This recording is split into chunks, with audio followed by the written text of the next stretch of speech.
আজ আমরা কথা বলছি ঐকমত্যের ফাঁকফোকর নিয়ে। জানতে চাই এই পর্যায়ে তৃণমূল মানুষের মতামত। মেহেরপুর থেকে প্রান্তিক মানুষের সঙ্গে কথা বলে মতামতটি পাঠিয়েছেন আমাদের সহকর্মী মুজাহিদ মুন্না। জুলাই সনদ বাস্তবায়নের পথে এখন আসছে গণভোটের প্রস্তাব। রাজনৈতিক দলগুলো ঐক্যমত হয়েছেন সংবিধান সংস্কারে। এখন সিদ্ধান্ত নেবে জনগণ। কিন্তু সাধারণ মানুষ কি জানেন কোনটি সংস্কার হলে দেশের লাভ আর কোনটি ক্ষতির কারণ? চলুন শুনি তারা কি ভাবছেন।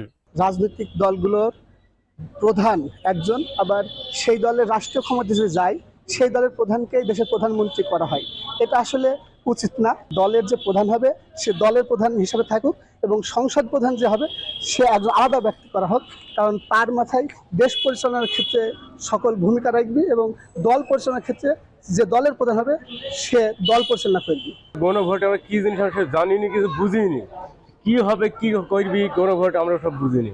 যারা মিডিয়াতে দেখছে বা পড়ালেখা করছে তারা হয়তো গণভোটটা সম্বন্ধে জানে, কিন্তু একটা শ্রেণী যাদের বিপুল অংশ ভোট এবং ঘরের যে মা বোনেরা আছে 52% ভোটার হচ্ছে মা বোনেরা, অনেকেই জানে না গণভোটটা কি। সেই জায়গা থেকে আমার মনে হয় জাতীয় নির্বাচনের পাশাপাশি গণভোট কি এইটা জানানো প্রয়োজন, তারপরে আমরা সিদ্ধান্ত নেব। সংস্কার প্রস্তাব যতক্ষণ তারা রাখছে, কিন্তু সংস্কার প্রস্তাবে জনগণের যে লাভ হবে সেই বিষয়টা যদি জনগণ বুঝতে না পারে তাহলে সংস্কার করে লাভ দেখে।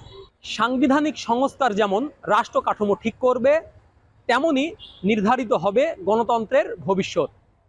গণভোটে ভোট দেওয়ার আগে সাধারণ মানুষ যেন জানে কোনটি সংস্কারে তাদের জন্য লাভজনক আর কোনটি নয়। এখন সেটি জরুরি বিষয়। মুজাহিদ আল মুন্না, এখন মেহেরপুর।